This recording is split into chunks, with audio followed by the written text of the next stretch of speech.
seeking revenge really only leads to more death.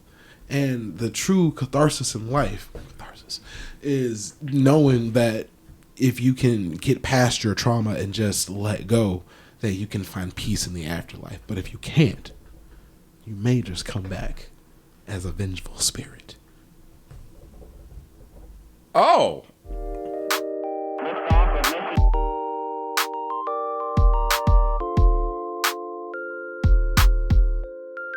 Discovery, throttle up.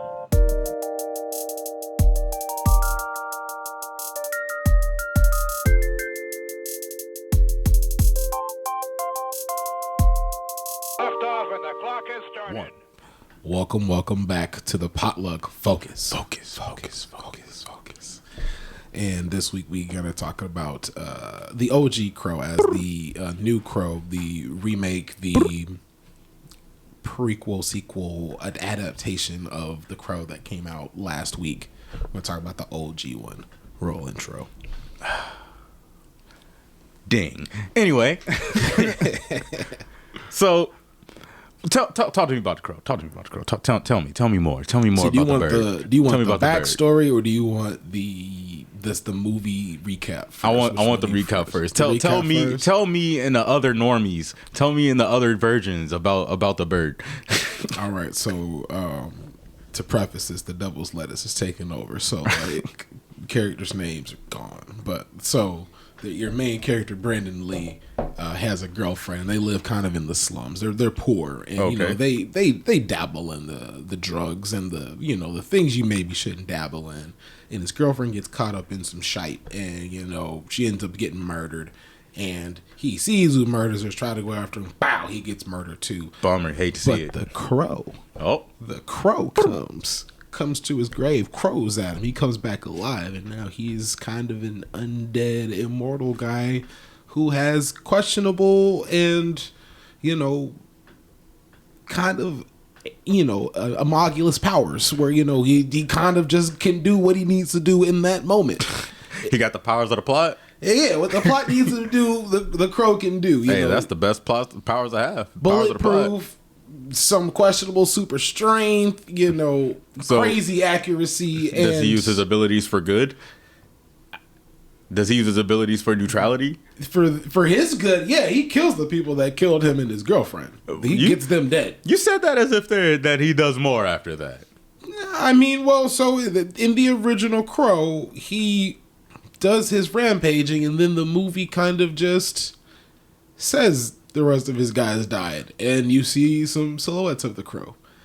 And you don't see a whole lot of the titular Crow. But what happened to the bird? Well, real life happened. He was shot. We'll look up his actual death so we don't get it wrong for the folks at home. Since we don't have research guy, Frosty. He's he just got back from his free vacation. Right, man. Sometimes you're just better than the people around you. You know what they gonna have me do my fucking job? Going on a boat cruise through downtown Chicago. Like everyone that lives in the Midwest ain't done that before. Hey, some people are grateful for free boat rides. What was I looking up about the Crow? How Brandon Lee died. Oh, yeah. Because we wanted to make sure we know. We want to get it right. Yeah. Brandon Lee. Insert copyright-free rating music.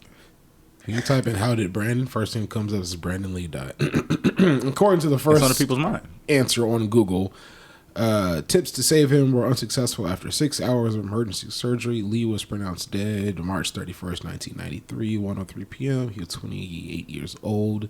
The shooting resulted in an accident due to negligence. So yeah, he was shot by a bullet that was supposed to be a blank. There we go. And died. So the movie came out in 1994. So he died in 1993, midway through filming that movie. Okay. So people that are in the know can kind of consider that movie half complete. And the people that kind of knock it, and it's like its initial commercial success wasn't that great. Because it's hard to do any movie. It's hard to do a movie when a character that important is no longer with you. it's especially midway through, like it's written, the budget is already there. Even if you've gotten to the point where all that's done, but you haven't started filming anything like that's one thing, because all right, you don't have anything. But when you've already, because I think it was Fast and Furious, I want to say 6. I think that's the one Paul Walker 6. got. Yeah, where his brother played the back half of the movie. If anything with Brian, it's like, oh, yep, that's movie TM. And it's unfortunate because I mean, there's a lot of movies nowadays that we have. I mean, The Dark Knight. It's crazy because The Dark Knight Rises is noticeably missing the Joker, because it was such an impactful in The Dark Knight. It was like, okay, cool. The Bane is good, and really, people give Tom Hardy's Bane shit because of the voice and because it was hard to hear. I'm niggas. But I mean, it's an interesting take, and considering, Tom Hardy is very Caucasian, if he were to do an Mexican accent and do all this and that, it'd be kind of problematic. And you know what I'm saying? Motherfuckers don't want to hear that part. I'm part of the camp that it should have just been somebody the fuck else then. But I mean, I'm not saying. I think it should have been. They should have got someone that was of the Spanish descent, like, at least. Because I'm definitely not saying he should have done Mexican accent at home. I'm not saying he should have done that. Looking all like Tom Hardy. I am certainly with not all saying that Tom Hardy paleness. That is the last thing I am saying, is that he should have done Mexican accent at home. You think that someone that does covert ops would at least get a tan so that he don't like shine? What?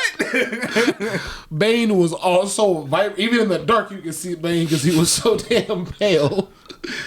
He at least get from nobody, baby. Facts. If you were that big and that muscular and powerful, would you really want to hide, or would you want the world to see that? Nah, but theatrics and theatricality, it's just the initiated. But of course, we are whatever. Because that's A&P and media on TikTok. If you need to do some voice acting, I can do a scary voice too. Like Bane already, there's some people you already got a uphill battle to get them to take him seriously anyway, especially for people that don't read. But we're not here to talk about Bane. No. We're talking about Birdman. We're not talking about. We're not talking about Birdman. We were talking about The Crow. And so The Crow is based off a comic. And in the comic, you get more of his powers where he's more mystical. And they don't really say it, but I always got that it was kind of more, his powers are kind of based in more Egyptian mythos with, either Egyptian or Norse, if you want to go that way with The Crow, with, Thor's crows, somebody in Modi, I can't remember the other crow's name. But if you want to go that way, but I always got like an Egyptian kind of, one with the night, kind of more, what's the bird dude from Moon Knight? Dang.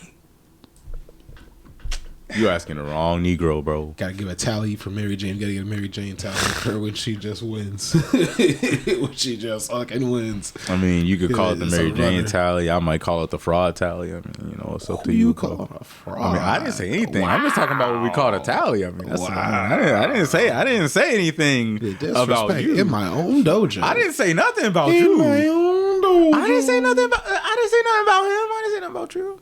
I didn't say nothing about you. Anyway, about this bird. It's in the comic books. I want to say The Crow is it was the same people that did Hellboy before they got bought out. So I guess The Crow is technically Marvel, technically speaking, but like you'll never see maybe it's DC. It might be DC. Bro, maybe bro was just cooking. Nah. Maybe bro was just in the lab. Nah. That was Archie Comics, bro. Nah. I mean, and like, there are some still, other comics, companies and brands. I can't remember where the original Hellboy was, but I mean they had a few, and then you end up running to the big dogs, and they're like, hey, how you feel about 10 mil and all your licenses rates? So how you like, feel about an in-ground heated pool? Heated? I mean, that's how I would do it. I wouldn't be coming up saying numbers, because after a while, the human brain just like, you can only say your number so big before you really stop like fathoming what we're talking about. Nah. And really, nah. You don't. By then, you don't even got, because like how much you say? 10 mil. Yeah, but no, this is you like back in the old Yeah, days. but even the then, old like, days in, like, the like 80s, you say 90s. something like that to the right person, you could get away with actually giving them a lot less. There's your tip of the day. There's your tip for evil from me. So, anywho. No, that's facts. But like, I don't even like if I were to sell to like Marvel or DC for one of my my ideas, I'm not giving up the full licensing rights. I'll take like a 10 mil for the the full project, but like. Depends on what it is, because you know my You're not getting full. You're not getting, no, because you know what my philosophy is, so you know what the first thing is for. maybe full license, but not full proprietary rights. But definitely not. And I need a cut of that distribution, and I definitely want a cut of merch. Like you could, like if you want all of the movie and TV show merch like rights, but give me that merch though. That's what I want. I want that George Lucas deal. Give me that George Lucas money, because truth be told, George didn't make really that much money off the movies, but he was like, nah, all the merch, all the lightsabers, all the costumes, all the capes, all the TV shows, all the pigs, all the hog maw. He had his own productions. He ended up with his own studio. LucasArts LucasArts is out here, bro. Y'all can have it, but I want that LucasArts made some of the best games of their day. LucasArts, like back in their time, like when you thought of the best studios of the day, LucasArts was on your list 8 times out of 9. That's fair. When you talk about the genre of point and click games, LucasArts games are up there with the gold standard of that genre. I mean, you could probably put it up there with like GoldenEye up there or something like that. But I mean, even like just the Lucas in general, the Lucas Studios at a certain point was pinnacle of everything. Movies, games, TV shows, toys across the board were killing it, and they ran into the same problem Marvel was running into with longevity. Well, it's not what we're here to talk. We're talking about The Crow. We won't have so much time to talk about The Crow. I don't even know what time we're at right now. Bro, we have 18 minutes to talk about The Bird. Oh, okay. But yeah, so we can talk about that. But Lucasfilms, they're running into that same thing Marvel's running into, where it's like because you're long lasting and you are a staple, doesn't mean you're going to keep producing quality. And Marvel is taking a page away from Lucasfilms. It's like, no, we're gonna throttle way back, because they oversaturated the market, and they're still oversaturating the market. And I think, what was it, 3 years ago, there were 4 different Lucas projects that came out all at once, which are Disney projects, but they had Obi-Wan, they had the animated series. I mean, I don't even think the problem was necessarily. The movie came out around that time too. I don't even think necessarily that the problem is that it's all Lucas projects. That all those projects are within the same thing. Because even back in the day, like they were doing a bunch of shit. But they was doing a bunch of different shit. Like, Dick, you could be you could have a room of LucasArts fans back then, and you could have people that like the same studio that don't even fuck with the same shit. Like, you could have a Star Wars fan, you could have a Indiana Jones fan, you could have a Monkey Island fan. They all could equally hate each other's thing, but they all equally enjoy. Indiana Jones and Lucasfilm? Yeah. Is it? Yes. I know that was on bro. Remember when we talked about why Mark Hamill was pigeonholed? Because at least because Henry Ford, like, even say he didn't do other stuff, even within the Lucas, even within like the Henry Ford. Go ahead, give it 2. Harrison Ford, even if he didn't do other shit, he had other things he was known for within the LucasArts umbrella. So he wasn't just Han Solo. He wasn't just Han Solo. No, true. Yeah, even like taking out his other shit, because he had Indiana Jones and Luke Skywalker. Mark Hamill didn't have that even in the LucasArts realm. I mean, it was one of those blessing curses where it's like you're the face of a franchise. So like anytime that franchise is doing something, you can get a check. It's like with the Harry Potter movies. It's like Daniel Radcliffe will always be Harry Potter, no matter what movie he does, no matter what role he does. And I think he's a great actor. He has some phenomenal movies. If you've never seen Horns, go check out Horns with Daniel Radcliffe, and check out Swiss Army Man 2, another banger of a movie. I mean, that's how public perception can be, especially when something so big happens. That can be your only thing, especially when you do such a good job. You can get locked into one thing. Like we were talking about how Kevin Hart should not have been. He got cast in a serious role, and it was automatic L for most people. And it was like he could have been the best. He could have gave the best performance of his life. Most people are already walking in, not trying to hear it because It's Kevin for Hart. years it's Kevin Hart. And when you have, like, for example, The Crow, that was always going to be the movie where Brandon Lee died. That movie could have been amazing. Like, the first half of the movie could have been the best movie ever. Yep. But the first thing people are always going to think about is what? Yeah, Brandon Lee died. That it's technically an unfinished movie. That is its legacy up until this new release, which I've been excited for because it was something improved that the Lee family wanted to do. Mm-hmm. The original writer wanted to do it again. And I love Bill Skarsgård. Great actor, phenomenal actor. Spell it right now. Oh, don't do that to me. Skarsgard. Skarsgård? Okay. Anyway. But he's one of he's 3 of the 4 talented Skarsgårds. Papa Skarsgård, hella talented. He is talented. I can't remember his brother. Then the other one. Wait, what did you just say? Did you say he's 3 of the 4 talented Skarsgårds? Yeah. How is he 3 people? He's 3. His last name of the Skarsgård family. He's 3 of the 4 talented Skarsgård. He's the third of them. Yeah, he's one of the 3. Yeah. Bro, like, when in my head, I was like, how the fuck is he 3 or 4 people? He is that talented. He is that damn good. Bill Skarsgård is fucking good, dude.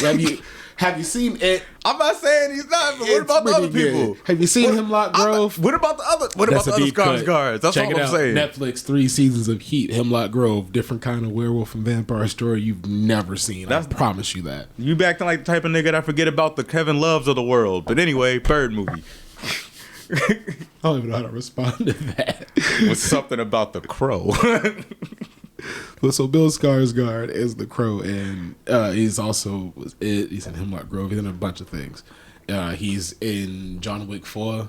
Mm-hmm. And he does a French accent that is questionable at best. Was that his accent or was that one yours? No, that's a pretty good impression. Okay. That's a pretty good impression, I'd say. In the comments, let us know on a scale of 1 to 10 how good it was. Be gentle. Nah, be brutal. Be honest. Be gentle. We've been doing some things today. But, I mean, it's a completely, obviously, Bill Skarsgård didn't die during the filming, and it's a completely finished movie. They got to tell the story the way it's supposed to be told. But I have to say that part. I mean, that's why the movie got fit. It wasn't the first movie isn't bad because of writing or script or like talent. It's not why it's bad. It's bad because your titular character, unfortunately, fucking died. I'm sorry. I don't know what else to say. That's what happened. He obviously didn't. My point in that statement is that I'm not saying that the Crow. I haven't seen the new Crow yet. I'm gonna see it. One of the episodes coming out next week will be let's talk about the new Crow. But my point to say is that just because it's newer, better effects, all that stuff does not make it a better movie than the OG. Just because their leading actor made it through the end. That's my whole point. I don't think that it's fair to say, oh, this one's better or than the previous because they got to finish their movie the way that they intended to. Yeah, I don't think that would be a fair way to put it. But like that's my thing with all the remakes and all of the stuff that Hollywood's doing, where it's a remake and it's always going to get compared to the original. And that's okay. It's okay to compare it, but it's not fair to say movies like this where it's like, well, it would be like if someone were to remake The Dark Knight Rises with a Joker in there, and they were like, oh, this Joker was just as good as Heath Ledger, and this movie now makes the original Dark Knight Rises worse. And it's like, well, no, that's not fair, because you can't say one way or the other if that character would have been better or worse. They're giving them extra credit for something that was out of their control. That's why I don't really like when real remakes or like alterations of things where the person that's writing that has a lot of benefits that the original creator did not have. And I believe no matter how you feel about a remake, even if you like the remake more, I'm not saying that's a problem, but there should a certain amount of reverence you got to have for the original source material, because without that, the thing you love so much does not exist in that form. It does not exist. And that's with The Crow, it's so more, I think, more potent because of the place in where it ended up landing financially in like the original release. And it's one of those movies like a cult classic, like Donnie Darko and like movies like that. Whoa, what you rolling your eyes at Donnie Darko? How much time we got? Because we get into this. No, we do not. We are not getting into this. Wait, what you rolling your eyes at Donnie Darko for? I wasn't expecting to hear the words Donnie Darko today. It's a cult classic. It's a movie that wasn't well received. That is what kind of cult? Kool-Aid kind?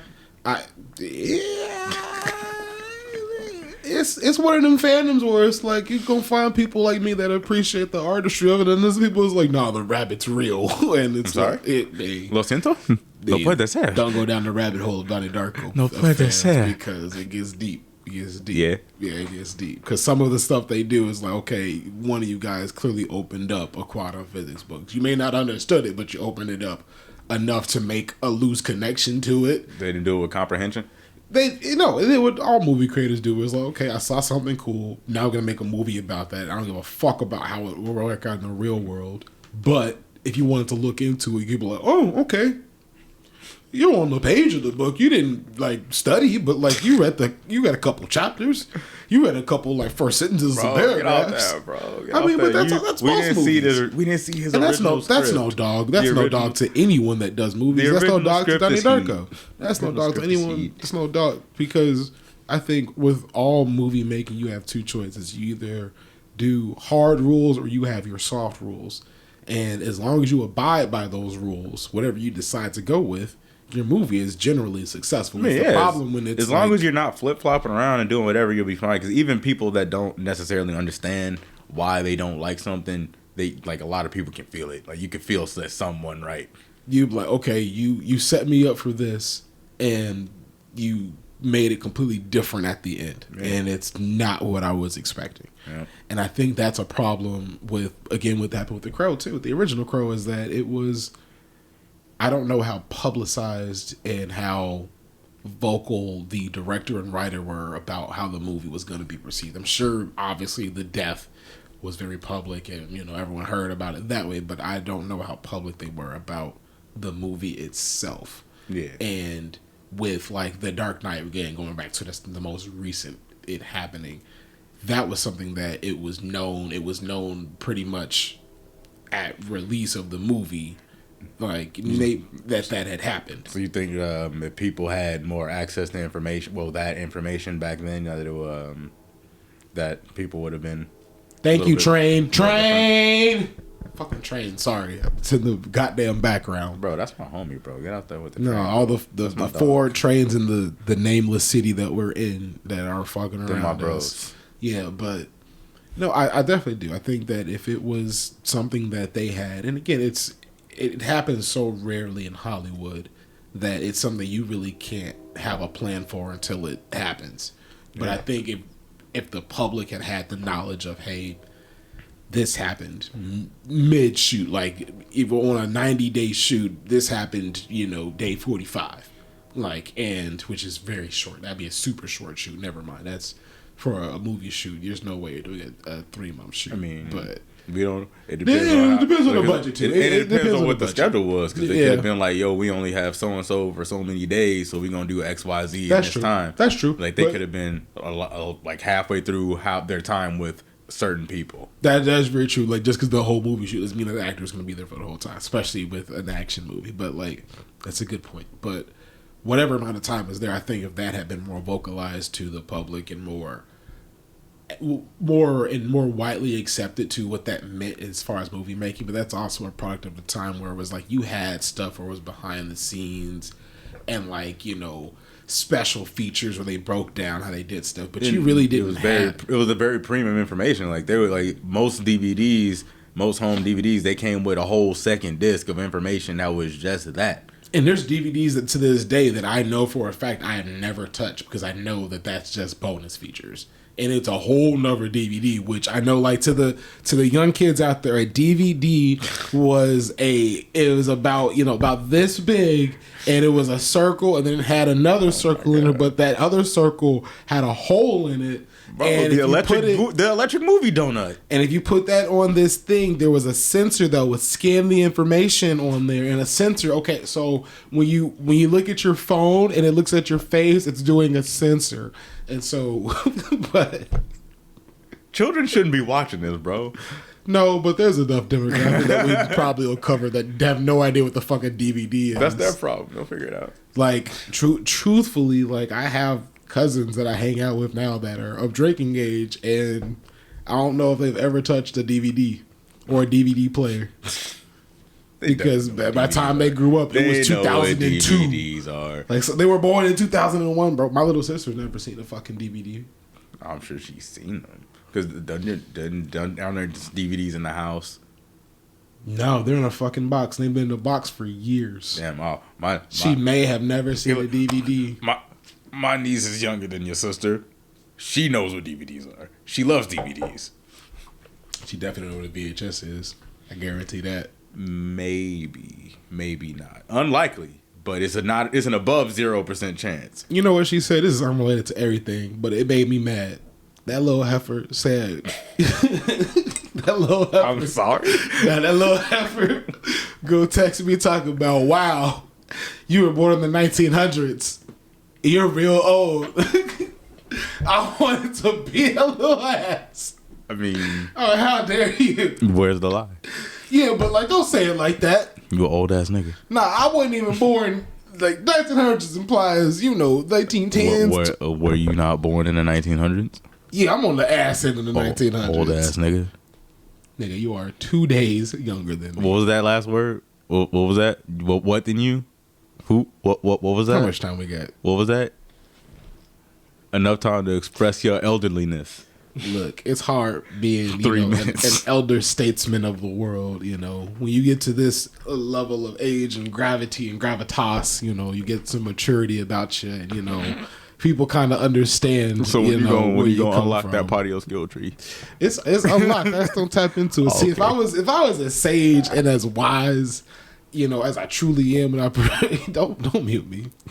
No, I'm gonna see how large your hat get once you reach maximum size for your cap. We're gonna have to get up out of there. Because I let wisdom drop every now and then. I let little drops of wisdom because I learned that you can't always use your full brain power with everybody. Some people won't appreciate you. When you start being as truly as intelligent as you are. Because let me get my TI on. When you break out your advanced vocabulary. Which version of TI? TIP or Glasses TI? We talking about T.I. because T.I.P. was doing weird shit with his daughter that I don't endorse. All right, so Glasses T.I. or regular T.I.? Glasses T.I. Educated T.I. Oh, Lord. Went to jail and got a degree T.I. Right. Matriculated T.I. All right. That's a $10 word, matriculated. Look that up, young folks. Spell it right now. No, that's me. Spell it right now. Don't do that to me. Spell it right now. Spell it right now. Pass. Oh, okay. Give me another question. Ask me some shit about animals. I got you. All right. What's your favorite animal? Favorite animal? Yeah. Horse. Spell it right now. No, wolf. Spell Wolf it right or now. owl. Wolf. WOLF. Continue. You said more stuff. OR space OWL.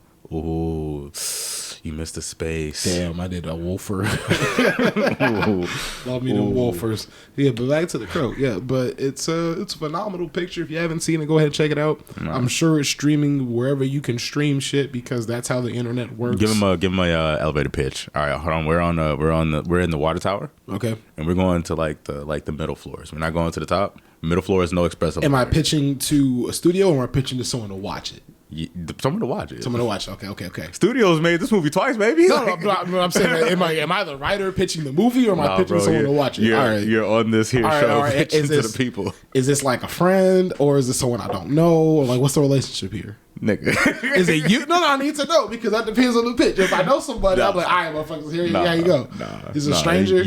Bro. An acquaintance? You in the elevator, somebody overheard you talking about the Crow, and they were like, "Oh man, what the Brandon Lee movie? I was thinking about giving that a shot. What should I know about the Crow, Mister Stranger Man?" all right, strange, 1950s, milkman. Interesting start. So what you need to know about The Crow is, one, it's cinematically, it's a gorgeous picture, and if you can appreciate, art of any way visually, it is something that you'll absolutely cherish and take home and be able to like think about. There are still to this day, scenes and silhouettes and in my brain that are just glued there because how masterful they use darkness and they're able to portray, the depth of the soul using darkness. It's a very captivating movie there.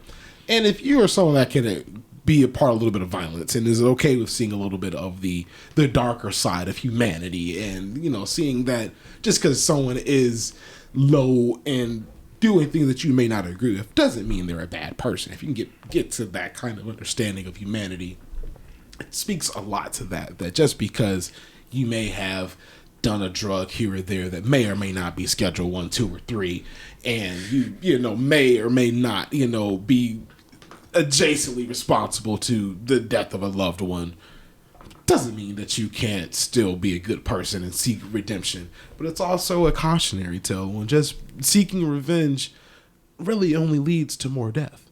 And the true catharsis in life is knowing that if you can get past your trauma and just let go, that you can find peace in the afterlife. But if you can't, you may just come back as a vengeful spirit.